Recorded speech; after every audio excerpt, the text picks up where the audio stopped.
Yes, I am. Fantastic. Happy to see you. Let's hear from Diba. Good morning. Good morning, Gladys.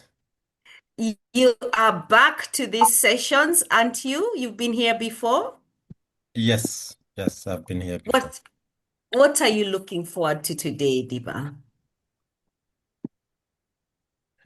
I am looking to finish this year stronger and cross over to the next year with more focus, energy, and intentionality for next year. Thank you. Welcome back, Diba. We really appreciate those of you who are returning, and also we welcome those who are coming in for the first time. Please do unmute or raise your hand so that I can acknowledge you if you are joining a session of House of Mastery for the first time. This has run for many years, but this particular session is new. Are you interacting with House of Mastery for the first time? Please raise your hand so that we can acknowledge you. Okay, so let me pick on Wangoi Kangede. Good morning, Wangoi. How are you today?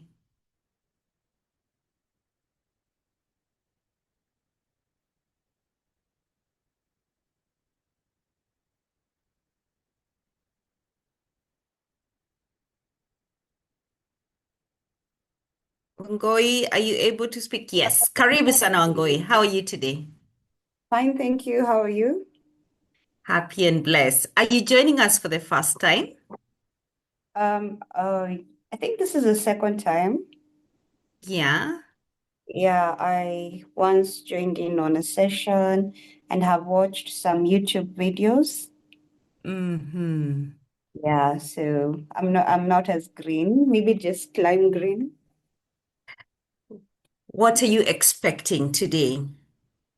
Well, to be around like-minded people and hear how to close the year in a better shape. We too. Thank you, Angoi, for joining us. I want to encourage as many of you who are joining for the first time to alert me so that I can uh, pick you up so that we can welcome you officially to this community.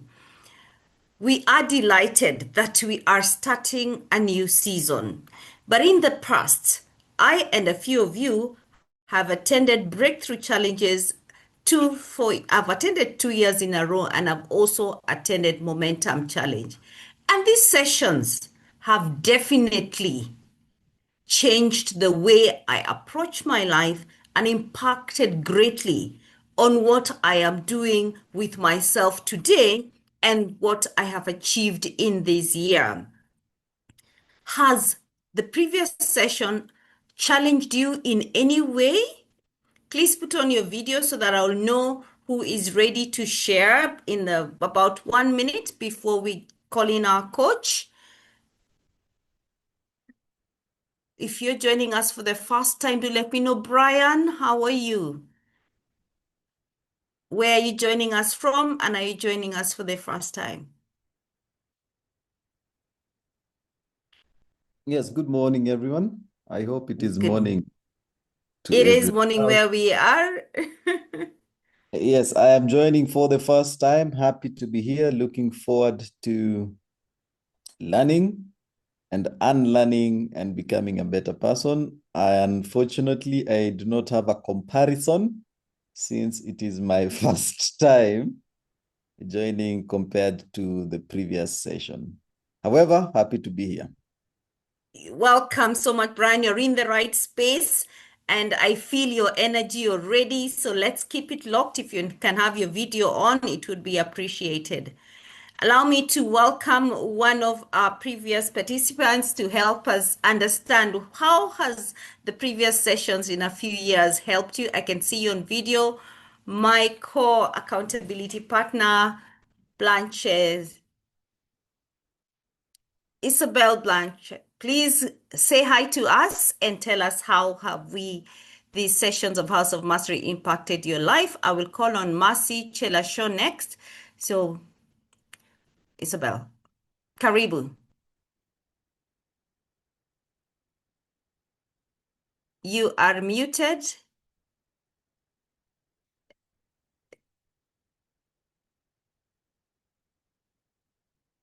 Okay, as you try to unmute, let's welcome Mercy Chelasho. Good morning, everybody. Morning. Yes, how it has impacted me. So for me, it's been, yes, I've done House of Mastery last year and the year before. Yeah, for what I've been able to pick up is the morning reset, like visualizing your day and just planning for the morning tasks, for the day, and then reflecting in the evening. And that has really changed how I apply myself, how I run my day, and just how I manage the outcomes of what I plan to do all the time. So I'm happy we are back with another session, and I'm looking forward to what you have in store for us. What are you expecting today? Based on what we've spoken, I mean, based on what at least we've been told about it, I think just to look deeper into where I am and what habits are holding me back, or what it is that I want to overcome and just move forward with. Because yeah, that's what I'm looking forward to. Thank you. Most welcome, Mercy. Keep it locked here. Isabel, if you're able to unlock your 30 minutes of fame, 30 seconds of fame is now. Thank you. Thank you. Yes, thank you and good morning to everybody. Yes, I was in the last group. What helped me to is really to do the morning reset, to maximize time, the power of the 2 minutes, the power of 1 hour, so that way you can reflect, you can plan what you are going to do the following day, and then you are able then to do the follow-up. Another thing that I have changed is about my physical, the foundation, the physical, the spiritual, the mental. So all the things that they've changed. So I'm a new person because of that last training. And I expect, to catch up and to improve, what I'm still in the challenge that I'm still facing. Thank you. Wow. Well done. As we usher in our coach this morning, and before I introduce you, I want to let you know that every communication that you receive appears to you on your email. And one of the most important ones was sent a few days ago about the prodigal son. Have you read the passage? And this is really a practical anchor. Please, by a show of hands, let me know if you read the passage, and let's interact on a chat for 30 seconds. What did you get from it? It was sent to you, or you've known it from the past. Do you know a lesson that you can share very quickly, going in 5, 4, 3, I'm waiting for you. Thank you, Moses. Yes, you have done that passage. Thank you. Let's have our minds open to see what this is and how we can dive deeper. Ladies and gentlemen, it is now time to usher in our coach for this season. A man who has not only poured himself out to us, but have also committed on his own journey in changing who he is as a man and what he brings out to the world. He is a speaker across many continents, an astute leader in the area of life. He is a founder of House of Mastery, and not only that, he is a heart doctor. Yes, a lot of things we want to learn are from this great surgeon who is currently serving in the United States, but his heart is still in Kenya, in shaping our future, in shaping who we are. Today, he is coming on to us to help us understand what is Return 90. Ladies and gentlemen, let's put our hands together for Dr. Job Mogire, who will now take over the session. Thank you, Gladys. Oh my goodness.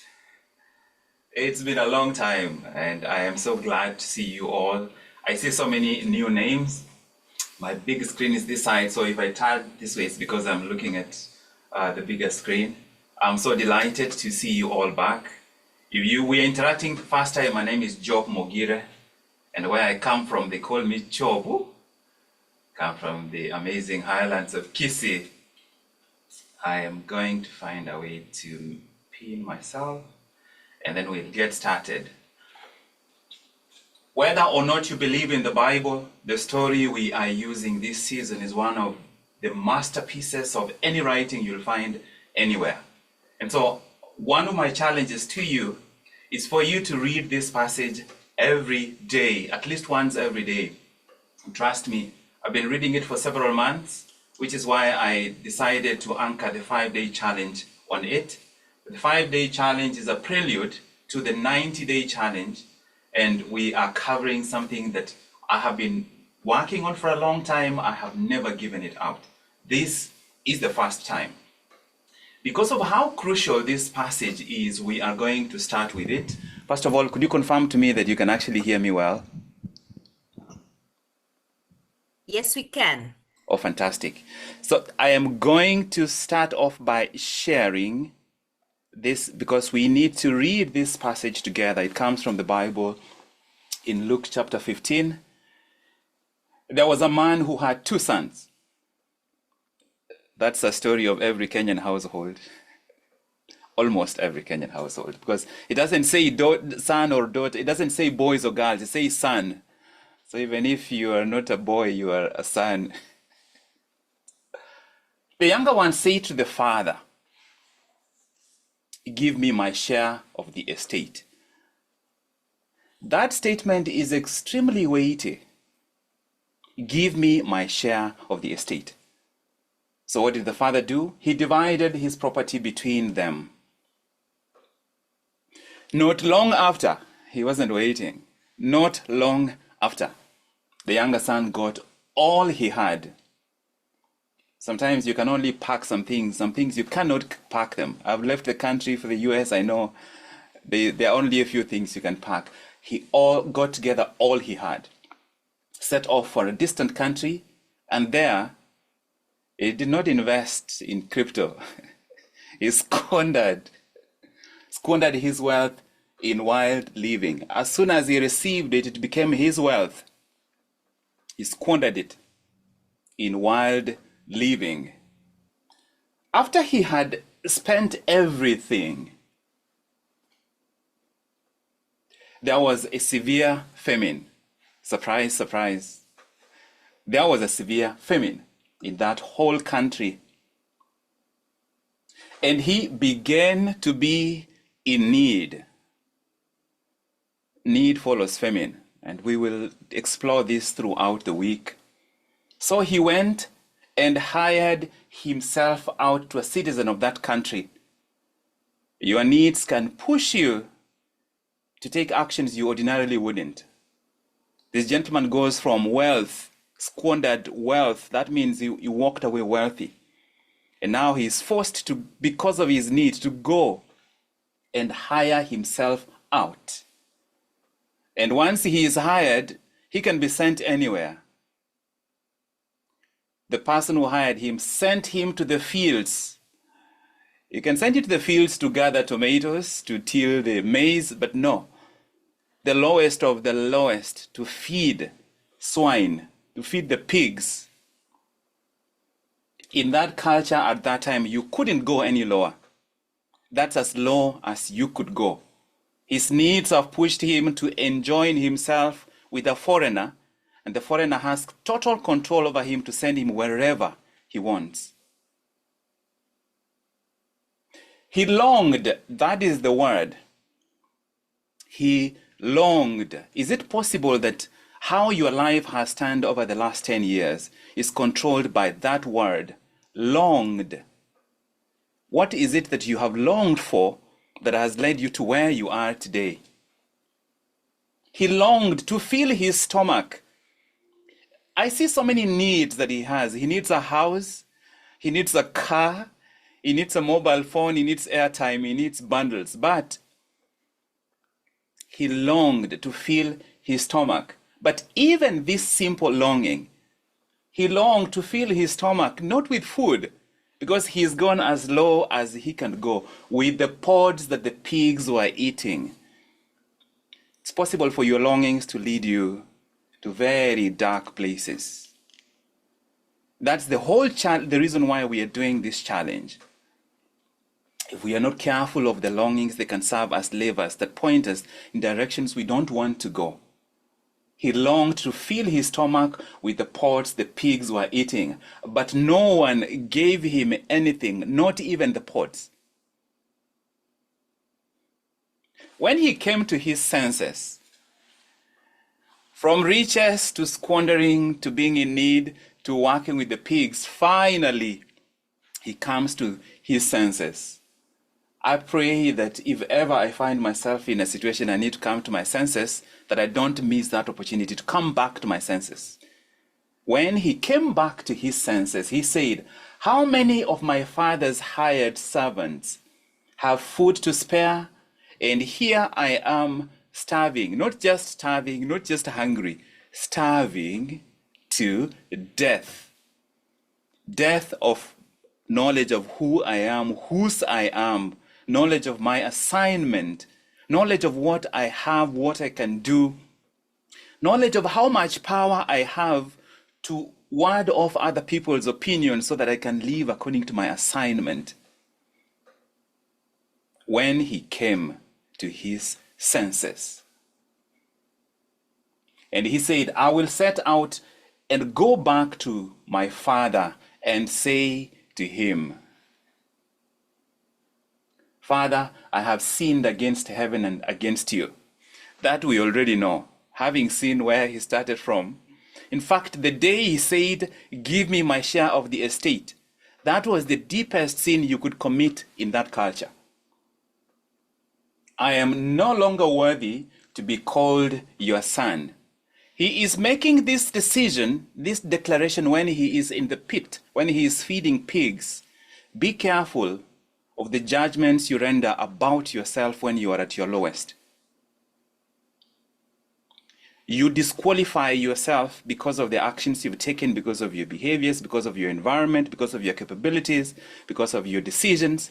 But there is something in you that never changes. Be careful about the choices you make when you are in the pig's den. I am no longer worthy. I am. Once you say I am, you label it. I am no longer worthy to be called your son. Make me like one of your hired servants. How many times do we assign ourselves lower ranks just based on where we are at the time we make the decision? He has already decided his destiny, so he got up and went to his father. But while he was still a long way off,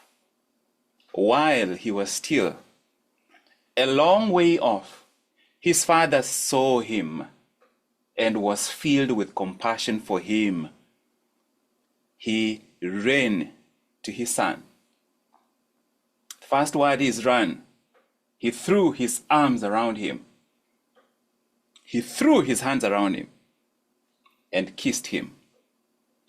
When is the last time you saw your father run? Forget about throwing their arms around you and kissing you. Because remember, this is way back in the Judean era. They used to wear, their cloth was made of a robe that you throw around your body. So if you run, you're going to expose your body. So as a patriarch, you would never run. But in this case, the father saw him and ran. I want you to read the rest of the passage, because we will need this passage throughout the rest of the challenge. I want you to read the rest of it, and I will stop there and move into today's presentation.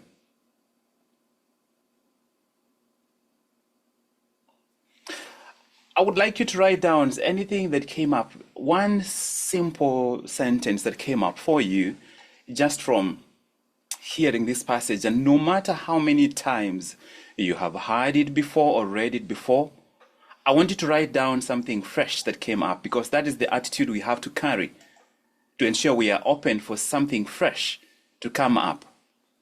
So again, welcome back to the House of Mastery, specifically welcome to the 5-day return challenge.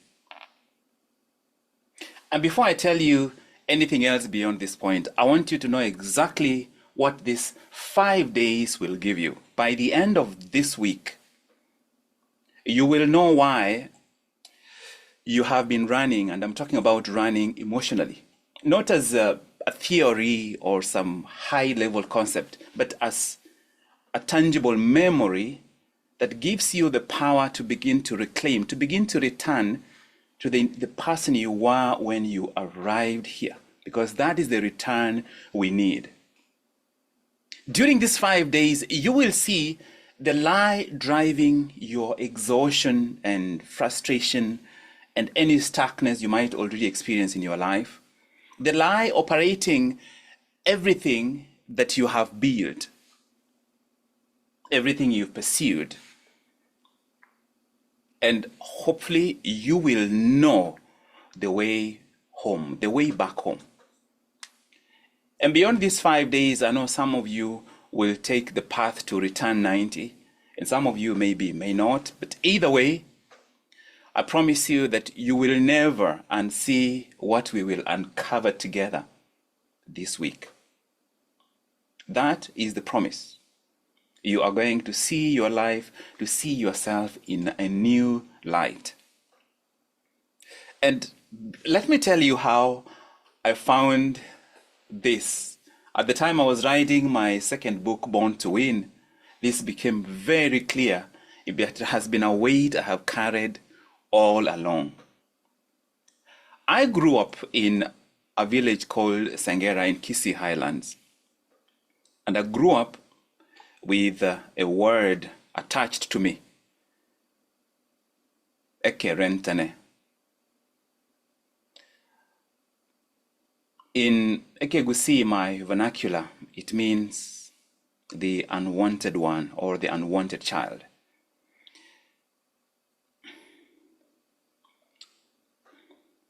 That was my name before I had a name. And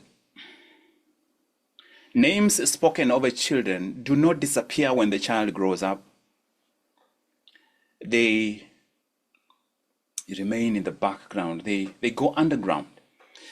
They become the voice you hear when the room goes quiet. They become the whisper beneath every achievement, no matter how big. I was born into a situation the village couldn't categorize. And when villages can't categorize something, they don't become curious and ask questions, why did this happen? They go cruel. So I remember, even as a boy just beginning school, I knew deep in my bones that I was rejected even before I could walk. I was labeled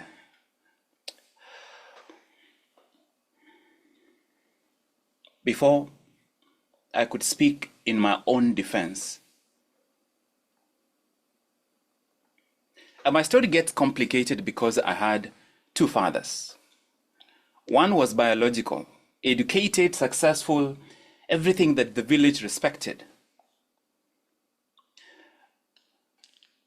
When I was 13 years old, I had just finished primary school, and I was standing at the door of high school with no way to walk through it because the father I was living with was poor. So out of desperation, I decided to look for him, the successful, mysterious biological father out there somewhere because I needed school fees. That was all. A ticket to a future. I'm 13 years old, standing outside a huge building block, looking for a man I had never met. I had walked a long way, the dust coating my feet, then my ankles, my calves, the sun burning on my skin, my lips cracking. A shirt that used to be white, and by the time I get there, it's brown with sweat and road. And all the way, I was not dreaming that I was getting a father's warm embrace. I was not rehearsing some dreamy reunion scene.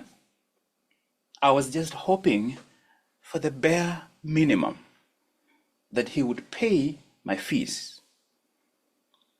Pay my school fees, that's all. Give me a chance.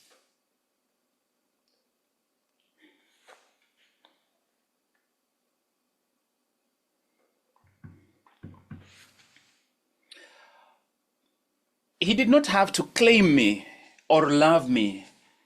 At least all I wanted is for him to not block me from an opportunity at a future.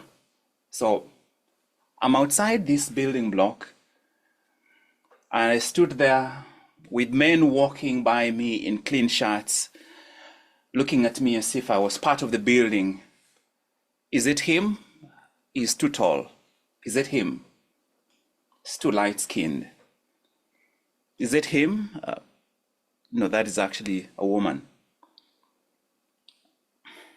Until I saw him. Immediately I saw him, I knew this is him. Same nose, same walk, same shape of the head. This is my father. And I approached him, and my voice cracked when I spoke.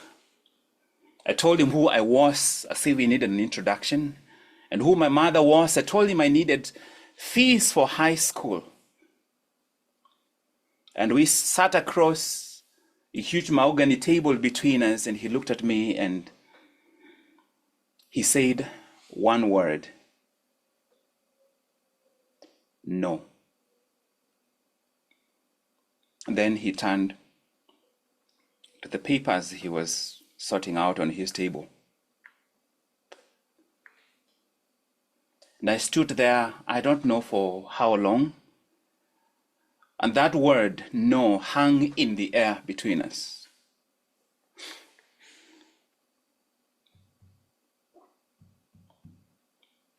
There was no explanation, no softness, no door left for further conversation, just no. No to my need, no to my desire, no to me. Here I am with the deep longing, and all I get after 13 years of my life is no. And something happened in that moment that I did not understand for 30 years. That no became an emotional challenge that subconsciously I was determined to overcome. It became a verdict I was determined to reverse with everything in me, everything I could do. Every grade I chased after that day, every degree I earned, every credential I collected, every sleepless night in the hospital, every sacrifice, every time I pushed past exhaustion into something beyond exhaustion, all of it was addressed at one word: no. I was trying to become so undeniable, so excellent, so impossible to ignore that no one could ever say no to me again. But during that time, when I am living through all this pain and expending all this energy, setting all these goals, I was missing something else entirely. I was living under the roof of another father, Raphael Mogire. Raphael did not wait for me to prove anything. He did not need evidence. He did not require credentials. He did not need to see my potential turn into promise. He already claimed me. He gave me his name. He called me son. He treated me like I belonged in his hands, in his household. His yes came before I could earn anything. And yet I spent my whole life running toward the no, running from the yes to the no. Do you understand or have any perception about what I'm talking about? I ran from the Father who chose me toward the Father who denied me. I was spending my waking hours trying to achieve legitimacy that was already mine. I was striving to belong, and yet belonging had already been given to me, complete belonging. I was building an empire of proof for a verdict that had already been rendered in my favor in this household. Raphael had already said yes.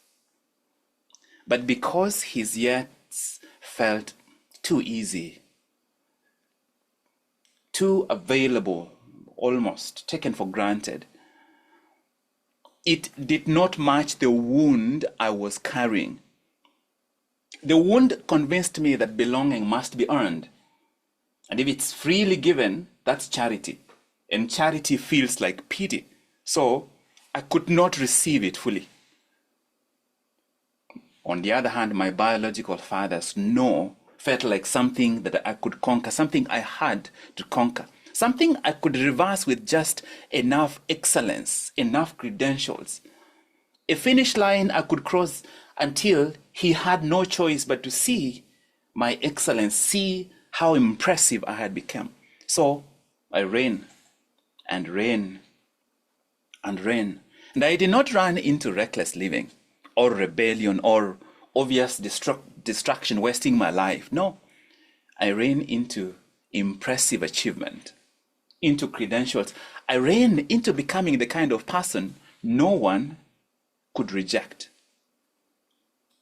And all running ends in the same place.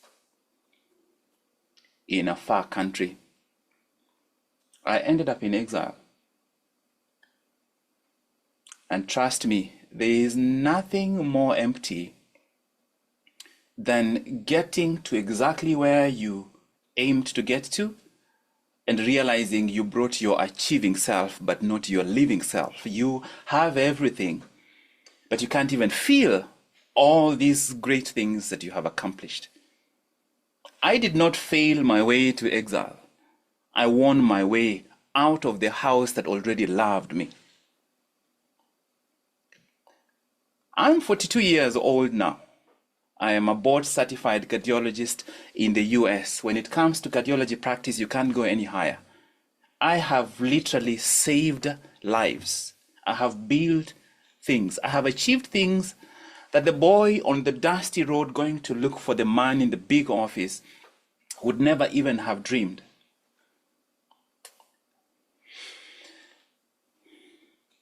And I still do not fully understand why the yes that was already given felt like something I subconsciously wanted to escape. I still do not fully know why the no that was so explicit, a single syllable, felt like something I needed to chase and overcome. And even today, as I do this work, as I coach people here in the US and some clients across the world, as we begin this 5-day challenge, part of me, and that is an admission I have to make to myself consistently so that I can keep working, part of me is still that 13-year-old boy. Part of me is still that 13-year-old, still standing in that office waiting for him to look up from his papers and tell me a different story. And I tell you this because I am not speaking to you because I have arrived at the top of a mountain of healing. No. I speak to you because I know without a doubt I am on the road. I am farther along than I was back then, but I'm still walking. And something tells me that most of you, if not all of you, are still walking. That's where this story of the parable comes in. There's a story, it's 2,000 years old, that mirrors this pattern. A son with a father willing to give him everything. And yet, this son could not receive what was freely offered or given to him. He demanded his inheritance because receiving it felt like weakness. He ran, and he discovered in the end what I discovered in pain. You can win your way into exile just as easily as you can waste your way there. So the question is not whether you are winning or you're wasting. Exile. And Jesus opens this parable with a sentence that sounds like any family. A man had 2 sons. The younger son speaks, "Father, give me my share of the estate." If you read that line quickly, it sounds like a business request. It's not. In that culture, during the early century Judeans, the inheritance was divided when the father died. And therefore, asking for it while the father was still breathing was something unspeakable.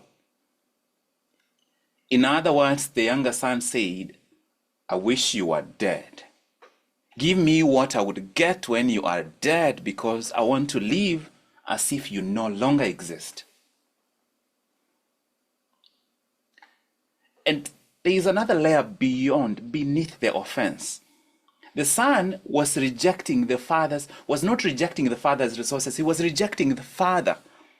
He wanted the resources, but he was rejecting the father's presence. He was rejecting the father's presence. He wanted the resources, but he's rejecting the father's presence. He wanted the father for what he could provide without the father himself. The benefits of belonging to this household without the relationship. To get the gifts that are available in this household without the giver. And the father in this story is not just God. It's not just your parents. The father represents the son's deepest self. His belonging to a place so deep that no failure can touch it, no success can touch it, no achievement can touch it. His core, undiluted, unsoiled identity. The home inside him all along. In other words, if you frame it, his running from his father is him running from himself.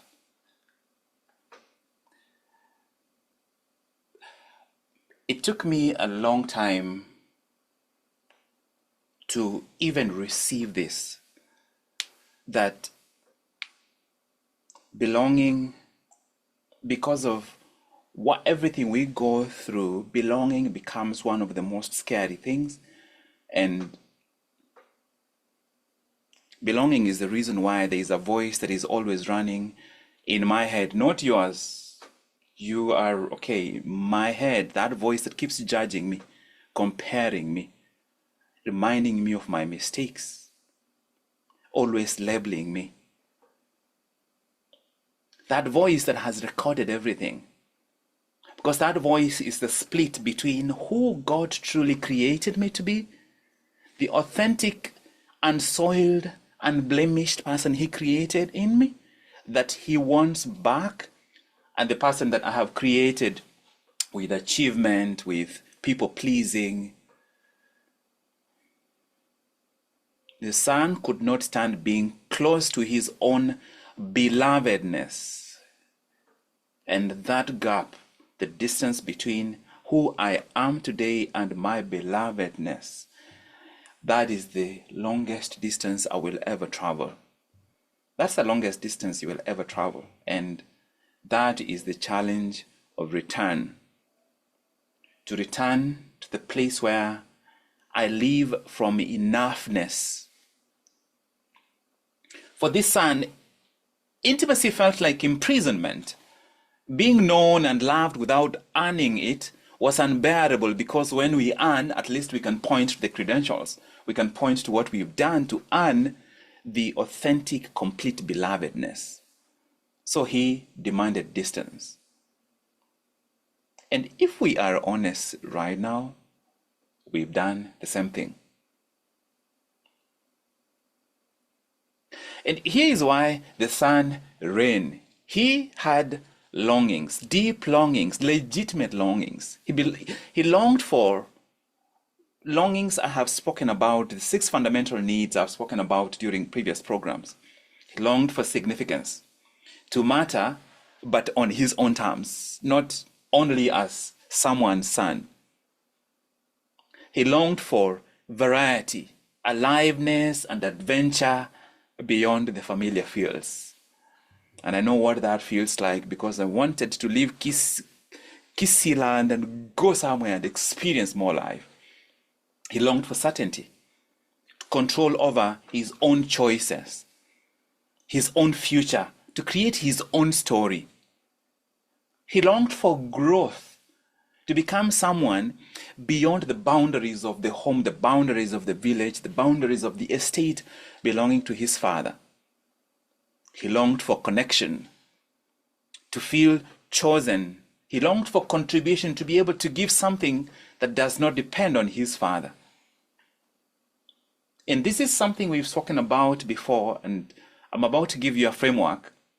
I know frameworks can feel clinical, but this is the work we have to do. And this one, if it's the first time you're hearing this framework, it might explain the last 20 years of your life. Every heart, every life has 6 fundamental longings. The first one is certainty. The second one is variety. The third one is significance.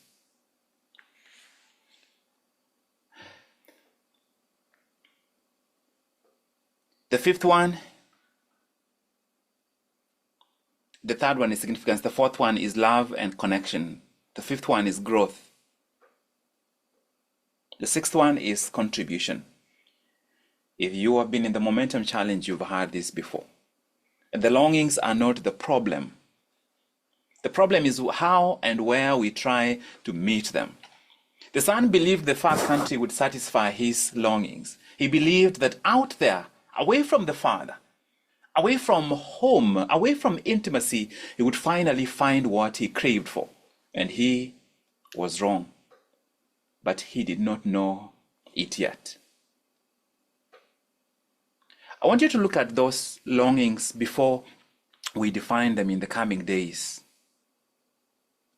Certainty, to know that you will be okay, that the ground beneath your feet will still be there. Variety, to feel more alive, to feel like you are experiencing your life in the present moment without requiring crisis, a deadline, or drama. Significance, to know that you matter without needing to prove anything. Love and connection, to be seen and to be held and to be valued for who you are, not what you can offer or what you can do. Growth, to be able to feel that you are becoming more than you were last year, to feel that your life is not stuck in the same loop or living on autopilot, and contribution, to feel that you are able to offer something of value without overextending yourself, without overgiving and becoming resentful. The son left his father's household driven by the need to experience one of this, and we will explore which of these were the most important. When he was in the foreign country, he had walked away from covenant to transaction. He moved from where he was embraced to where he had to exchange for him to have belonging. And that is the challenge. Where are your needs pushing you to live for transaction instead of covenant? Is your connectedness coming at the cost of your covenant and grounded on transaction? For as long as you can pay, the far country embraces you. As soon as you stop paying, even the pots the pigs eat, no one will give you, because you will become needy, but there's no one who will give you anything.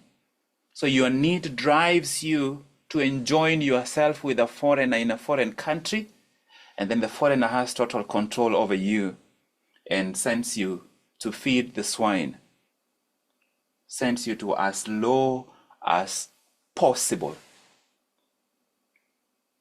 This is a moment of truth, and I would like you to go to the chat box. Open the chat box.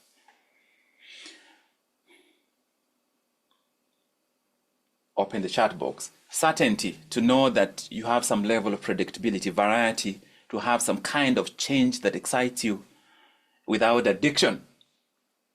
Significance, know that you matter without proving anything. Love and connection, to be seen and accepted and embraced for who you are. Growth, to have the sense that you are becoming more, you're becoming better, you are moving, but you're moving towards growth that maintains your connectedness rather than takes you away from yourself. And contribution, being able to give something of value without extending yourself, without sacrificing your connection, your covenant, without violating your identity and your values. So I want you to go to the chat box. There are 6 needs, and I want you to identify the 2 strongest for you in this season. Which of those 2 are the strongest for you? If you do not fully understand the needs yet, that is okay. But if me saying that you go to the chat box triggered some resistance, it's because a part of you is running. The part of you that had me say go to the chat box and started shrinking, that part is running. That part is running to a far country. So it's time to name the far country. For some of us, the far country is work. You overwork yourself because work doesn't ask questions, it just wants output. For some of us, it is giving. You give until you are depleted and then you become resentful. For some of us, our far country is variety. If you ever find yourself scrolling, hoping to get to the bottom of social media and it doesn't come, that is variety. You are seeking stimulation, but you are seeking it from an endless loop, an endless pit. It never comes. The goal for you for this from this session this week is not to get to the bottom. The goal is for you to recognize what is happening with no judgment. You don't judge yourself for having needs. You need certainty, you need variety, you need significance, you need love and connection, you need growth, you need contribution. These are fundamental needs. You cannot escape them. If you can hear my voice, you need to go to the chat box and put in what your needs are, what your core needs are.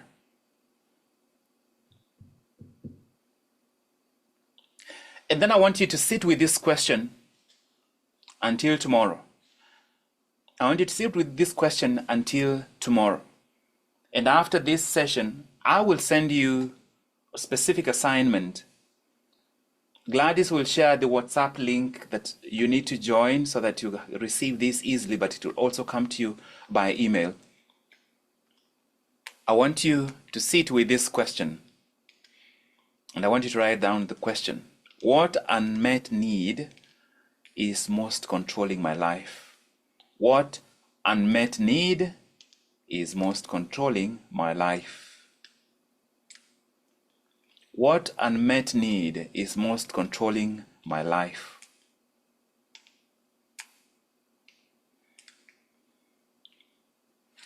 This week, you are going to see something in your life that you will never be able to unsee. But that's if you do two things. Number one, you reread the passage at least once every day, and you read it and write down what arises for you. Number two, you do the work that I will share. From today's session, the work is that question. In the second part of the work, you are going to write a letter, and I will send the instructions on how to write that letter. And so the final part of your task this evening is commit by writing down, I will do the work. I will do the work. In fact, type it as I will do the work of return. I will do the work of return. Gladys has shared the WhatsApp group that you need to join. If you are able to join, please do. I will do the work of return. I would like you to commit that I will do the work of return.